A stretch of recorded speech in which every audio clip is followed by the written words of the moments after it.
welcome to my channel and to another weigh-in. Now I'm going to tell you, I don't like this week's weigh-in. I just don't. I told you if I had a gain, I would just own it because of Sunday, but I don't think I had this much of a gain that I should have. Now, I've already been talking to 2 different people this morning. I'll tell you what they think.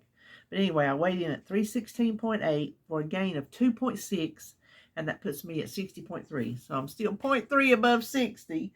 A pound, I would take. I'm like, okay, a pound. One meal doesn't make you fat. The doctor tells me, we all know that. Okay, a full day, you're kind of pushing it. But that's the only day out of 7 days. That's the only day I went off plan. And I didn't eat golly whopping amounts. I just ate fattening food. So what I ate was not the healthiest of foods, but I didn't eat tons of it. So I only ate 1 plate of dinner. I didn't go back for seconds. And I wanted to. I wanted to bad. I had dessert. And then when we came home, we didn't have supper. I had a pimento cheese sandwich, but we had some desserts. We left everything else there, and we bought 1 piece of cake. David ate that. 2 helpings of banana pudding.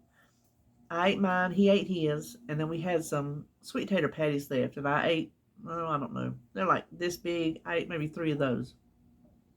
So that's what I ate. Oh. For breakfast, we had Bojangles because we hadn't had that in so long. I told David, I'm like, go get the Bojangles. So he did. I had a sausage egg, and they put cheese on it. I never order cheese on my biscuits. Never. You can take that one to the bank. They say never, but never. I never do. And they put cheese on it. And it's all melty, and you can't take it off. So there was extra calories that I did not order. Not the reason I don't order it for calories. I just don't prefer cheese on my sausage biscuit. Normally, I don't even get egg. I just get sausage. But I wanted egg this time. I had that and some Bo Rounds. Lord have mercy, them Bo Rounds are so good. If you anywhere near a Bojangles and you go eat, get you some Bo Rounds. They're like giant, flat, round tater tots with the Bojangle seasoning on them. So I did eat that for breakfast, and then we had no lunch because I was busy cooking, so I didn't have anything of lunch, not a bite. And then we had our late kind of in between lunch and supper, and then what I told you I had. So that's what I ate Sunday. That's the only day that I went off plan. The only day. I don't think what I ate would have caused this many days later a 2.6 gain. So I'm talking to Joan. I'm talking to Joan.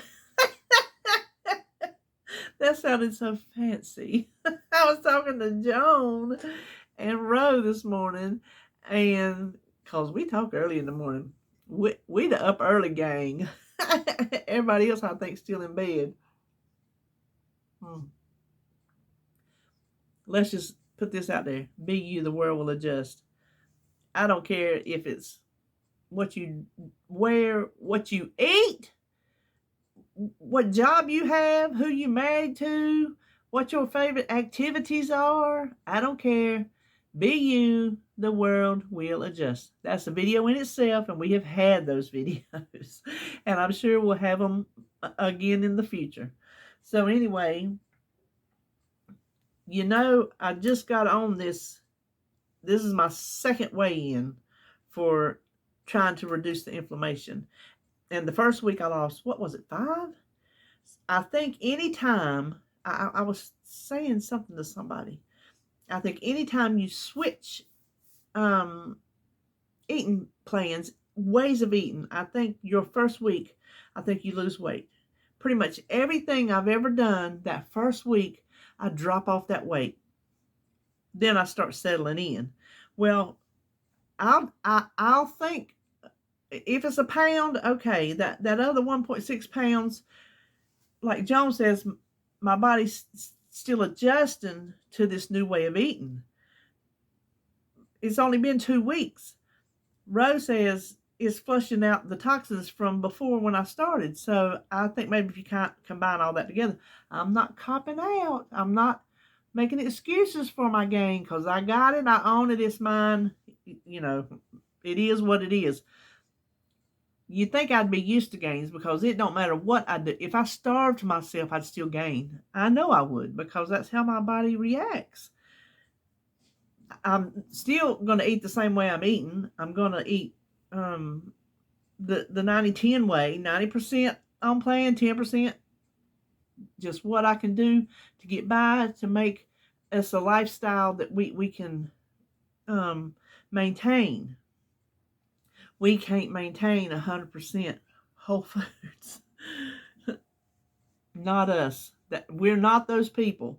So I'm just gonna keep going like I'm going and hope for the best next week. If I gain next week, I will tell you what I'm gonna try to do different this week. Is I'm gonna try to track. I tracked mostly the first week, a good portion of it, and then the rest I did not. Last week, I think I tracked 2 foods. Not even 2 days, not just maybe 2 foods, 2 meals if I'm lucky. Y'all know I've told you in the past, I hate tracking. Tracking is my nemesis, but I know it's important. Because while I'm trying to introduce anti-inflammatory foods in, I still want to watch my calories. And so by not tracking, during the day, I can see, now I'm going to have my snacks because like y'all know, it's 8 hours between lunch and supper. Mama gets hungry. I'm a big girl. I get hungry. When I'm eating during the day, I can gauge like the type of snack I'm going to have. Some of my snacks are higher calorie, which nuts are higher calorie, but I'm not really going to sweat those because they're so doggone healthy. And avocados, stuff like that. But it can help me kind of gauge at supper time, maybe instead of a whole half a cup of beans, which is a serving, I could go for a quarter cup of beans. Some little things like that to keep my calories down, because I do think calories have a big play in it. Some ways of eating don't. Keto don't have anything to do with calories because you eat all that fat and that protein, and you know your calories are through the roof and you lose weight. So you can't say calories count for everybody. I've said it before, calories in, calories out. That's what it boils down to. But if you get down to the nuts and bolts of it, it doesn't boil down to that for every single body. So anyway, that is where I am at, 2.6. Yay me! Anyway, went to the doctor the other day. The digestive health doctor. Now, I've had a colonoscopy and endoscopy before, so that don't bother me. But I'm having it, the same thing again, because I'm having breakthrough reflux, which I shouldn't have because I'm on medicine. I should not have any of that. And I'm on a good dosage of it. So over the years, I've not had any problems whatsoever. And then here lately, I've just had like several times a month some breakthrough acid. Well, the main thing is my food gets stuck. David had it. His food gets stuck, but his gets stuck like down here. Mine gets stuck at the back of my throat. Even drinks sometimes get stuck. I'll try to drink and it won't go down. It'll just sit in my mouth. So he said we need to, do the scope down the throat to see what's going on with that. And then I got to have another procedure that we're not going to talk about. And don't even ask me in the comments because I'm not going to tell you. I'm not going to tell you. Not looking forward to it. That's all I'm going to say. But here's the cool thing. When I was there, I was telling him how I'm trying to lose weight, and I have already lost 60 pounds. It's taken me a while, but I have done it. He said, that's great. Listen, the nicest doctor. He is like our family digestive doctor. I don't know what kind of doctor. I don't know what his specialty is called. Like, if, kidney doctors, he's a nephrologist. I don't know what he's called. I don't know if he's just like a doctor and that's his specialty, and there's not really a name for that specialty. I don't know, but anyway, he like does our whole family. He does. It's crazy. Even David's mama from Charlotte, and he's up here, so I don't know. But he's the nicest thing. Oh my gosh, he is so nice. And I say he's a little older than me. He's in his 60s. I know he's in his 60s. I don't think he's in his 70s. If he is, he looks really good for his 70s. But we were talking about he wanted me to get up on the table, and there's like a little step stool with that high handle. I'm like, well, you'll have to help me because I don't think I can get up there. He goes, well, you just stay where you're at. Just stay in your chair. So we got to talking about my knees and my back. He said, and I told him, I said, I had to go all the way out of town because nobody down here would even x-ray them. I walk in the door, they see a fat girl, and they're like, can't help you. So I got a recommendation for an out-of-town doctor, and I loved him. He as soon as I go in the door, let's get some x-rays. He's the one that told me, you lose your pounds, and I'll do them. Well, that's an hour and a half away, which I don't mind traveling. But here's the thing. He said, have you seen Dr. So-and-so over here? I'm like, no, I've not. He goes, go see him. He's the one that everybody in the hospital goes to. So all the hospital workers, doctors, you name it, that's who they go to. And I'm like, you know what? If it'll save me an hour and a half one way, even though I will miss that thrift store, I'm going to take me a trip up there one day just to go to that thrift store. That Blessings Deal that I find all that cool stuff at, and they always have half price on everything. I'm going to make me a trip up there one day. I'm going to throw Holly and Jacob in the car, and we're going to go. But I thought, if I can stay here and get the same type care, then that's probably what I'm going to do. I'm hoping he will say, let's do x-rays, because the girl asked me on the phone when I called and told her, I said, doctor, who over at the digestive health, he said, recommended I come see him, and she was writing it down. She goes, Dr. So-and-so from so-and-so. I guess she wanted this doctor to know that another doctor sent me, so I appreciate that. Maybe that'll get me a little extra attention. No, I don't want to say that because doctors shouldn't do that. They shouldn't play favorites, no, I'm just kidding. I'm just kidding. So, listen, I don't know if you can hear that buzzing out there, but they putting up a new light pole in the middle of the two other light poles. I guess the lines are laying too low or something, but they've been out there all day yesterday. They already back out there again this morning. They was out there late yesterday.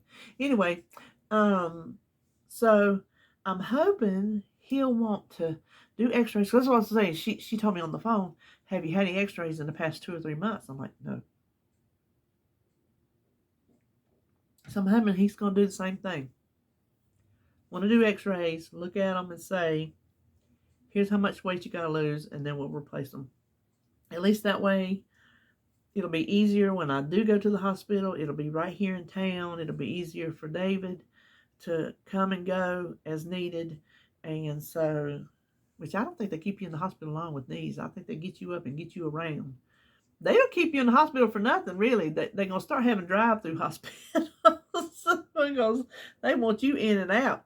And I think that's an insurance thing. Don't y'all think it's an insurance thing? She told me, she said, no, that was somebody else. That was somebody else I was talking to. She didn't tell me that. So, wish me luck on that. I see him May something. And then I don't get my colonoscopy until June the 27th. Because I told her when she called yesterday. I just went the day before. So she called yesterday to schedule it. And I said, well, with my husband's work schedule, I kind of need to pinpoint this time right here. And so there were 2 days. There was one in May and then June the 27th that she could pinpoint that time frame because he don't need to miss a day of work for me to go get my butt explored. He just don't. So this way He can get me down there. We can get it done and we can get back home. I'm sorry if that offended anybody. So, now let me tell you about Friday night. So, I'm sitting here, David's at work. I'm sitting here, and my chair is by the front glass.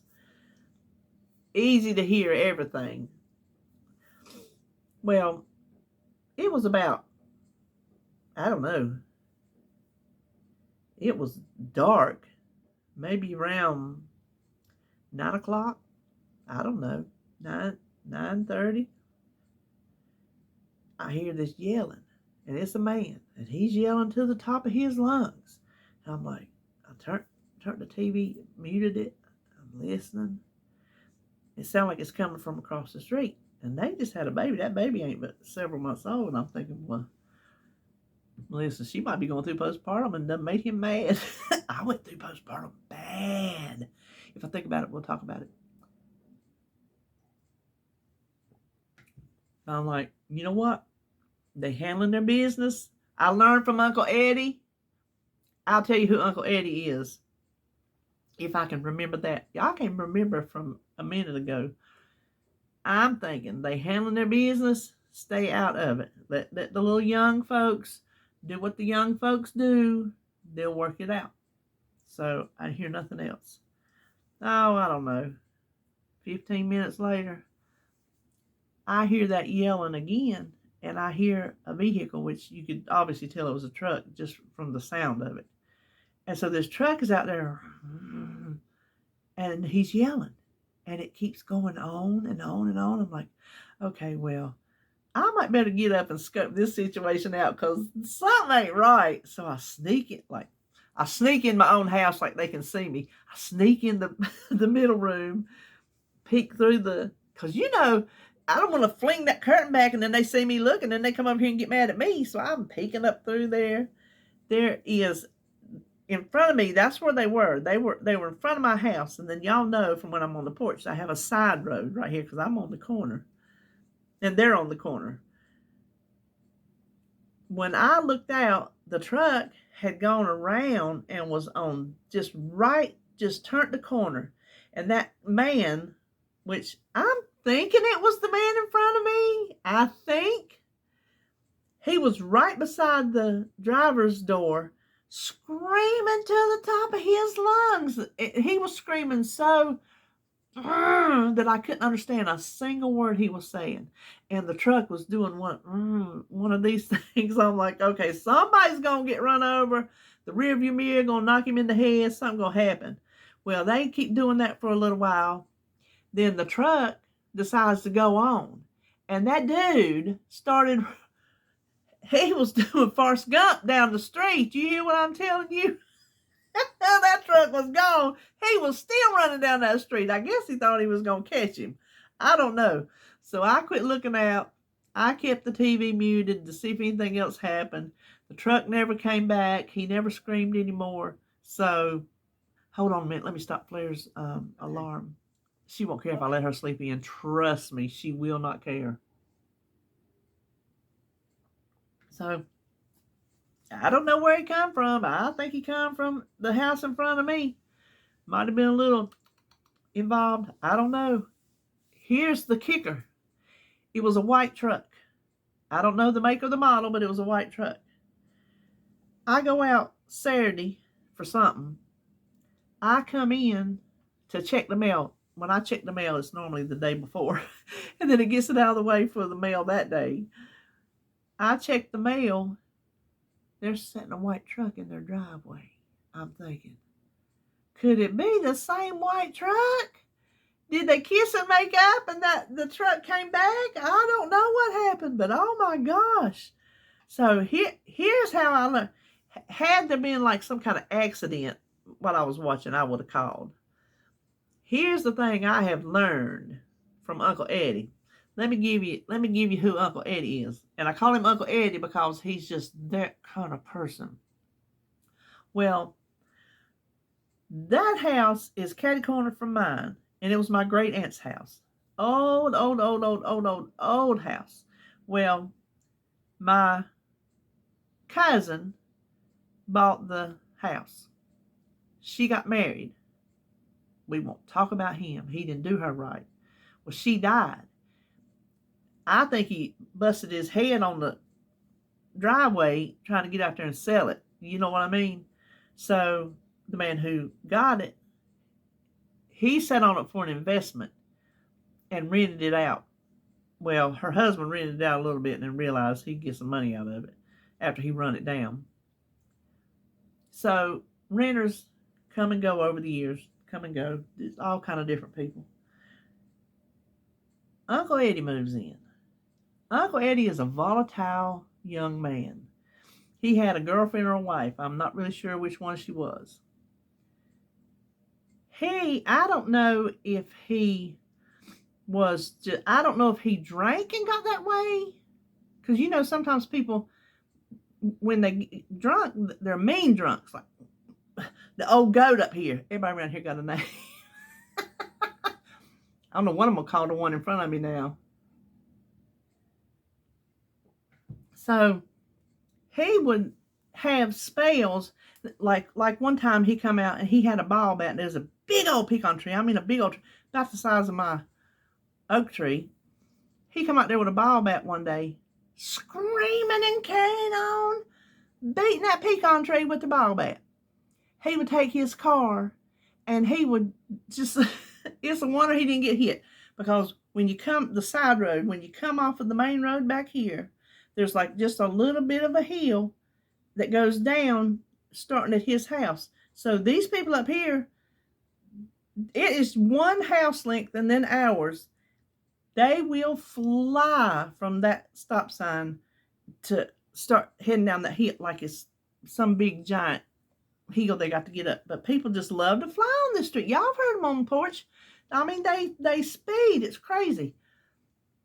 One of them clipped my cousin's trees. He hit the turn it and he hit it. And when he got like to the bottom of the hill, he bottomed out and he turned sideways and he just scraped the whole front of her yard and clipped all her trees. They was like crepe myrtles. Just clipped them. It was a mess. He knocked our power out for all day. It was idiot. He didn't get hurt. He did not get hurt.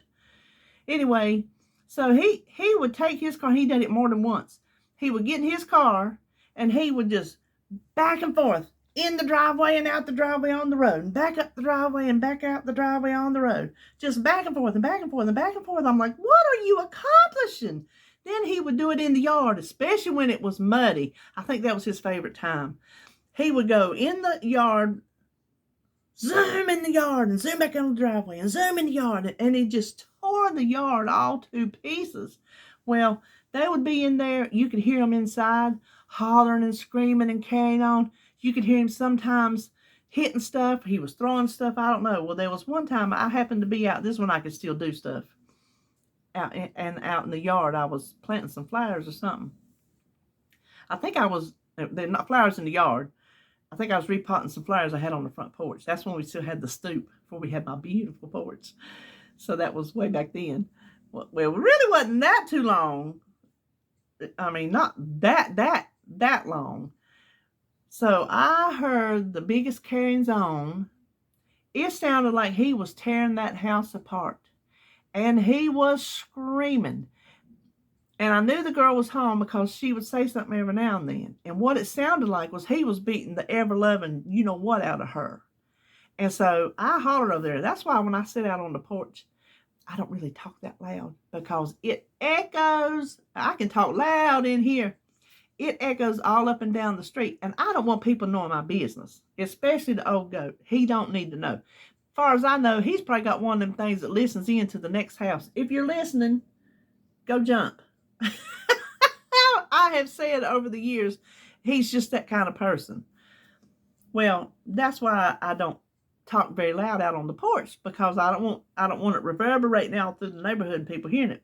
Well, he could be over there on his phone and I could hear him. If he's out in the yard just talking on his phone regular, I could hear him. So it wasn't like they only heard him because he was yelling. But anyway, the commotion was going on, and I was sitting out there in a chair at my front porch, and we're just scared corner, and I hollered over there.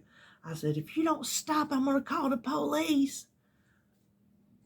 You would have thought I'd have called them some kind of derogatory name, throw dirt in their face, done something. He told her, you hear what she said? I thought I was maybe get him to stop, leave her alone. I was looking out for the girl because I just knew she was being abused.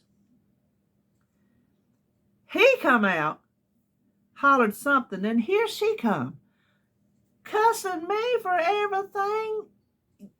You can even imagine cussing me, calling me names, telling me to mind my business, and you're a this, and you're a that, and you're this. And I hollered over and told her, I said, girl, you don't need to worry about me.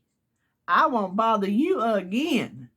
Honey, let me tell you, if he'd have drug her out in the street and left her laying, I wouldn't have called no popo. No. You gonna come out and cuss me when I'm trying to save your neck? Then you apparently living in a situation you are comfortable with and that you want to be in. So far be it from me to be the one to intervene. So I learned from that day, don't try to help nobody because they don't want your help. I guess if I was to see somebody bloody laying in the road, I'd help them, but not Uncle Eddie's wife. Turned out, and that house, I had been in that house before they moved in at one point in between. Oh my gosh. It was a ramshack. It was, oh my gosh, it was terrible. And the situation of the screaming and the yelling and the hitting and the throwing and the cussing and the carrying on, they actually had a baby. I felt so bad. There was one day, the kid was old enough to walk, and my cousin, I didn't catch him, my cousin who lives at the house just down, it's a little, like the yard goes down, like I guess if you're down at the bottom you'd be climbing the hill, but it's not that far. And then she's got all that land back in there. She's the last one to own family land. They were down there, and that little boy, he walked across this busy street and was walking in front of the street in front of my house, and they run up there and got him and took him home, and the boy was laying there on the couch asleep. She said he didn't say thank you, where was he? He didn't say squat. And here they are acting like that with a child in that house. I felt so bad. They moved. Shortly after they moved, they tore the house down. Now they're over there. They've knocked the trees down. They're fixing to build something. I told y'all they're fixing to build something. I don't know what they're going to build. If they build apartments, I just tell you I'm moving. That's what me and David said. If they build apartments, as busy as this is around here, we're leaving. I would hate to leave. I would hate to leave after we went through blood, sweat, and tears to work on this house. And this house is still not finished. I don't know if it ever will be. I don't know if this house will ever be finished, but I got a house. I got a roof over my head. It used to bother me. I used to be a whole lot more, everything still gets on my nerves. Now, don't get me wrong on that. But things used to, hold on just a minute. I used to get more worked up over stuff like that than I do now. I used to be like, I can't believe we're not doing this and blah, blah, blah, blah, blah. And now I'm just like, oh, okay, we'll get to it. Yes, would I like to get to it quicker? I would, but it is what it is. So, was I going to tell y'all about something else? I told y'all I was going to tell y'all about Uncle Eddie. My cousin say he living down the end of the road in some apartments. I don't know. But boy, he was a mess. Listen, it was back during the time I was getting my porch. So that means they moved 4 years ago. Because I've had my porch 4 years. I was sitting out there, and apparently somebody called the law or social services or somebody, and I'm pretty sure I know who.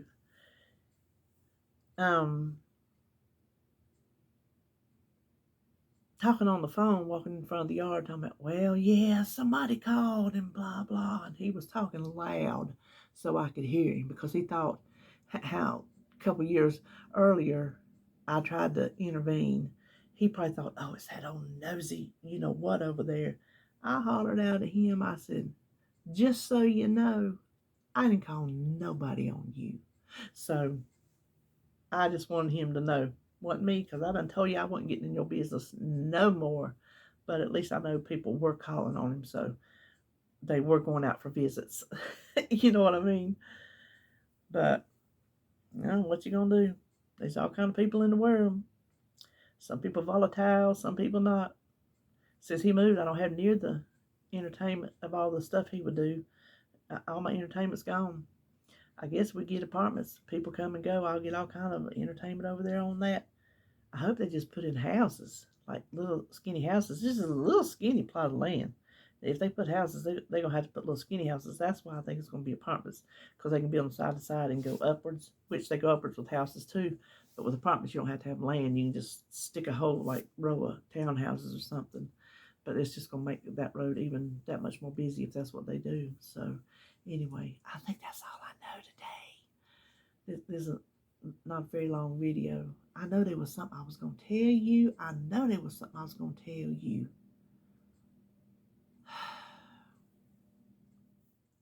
Well, I took a break to think about it. Can't remember.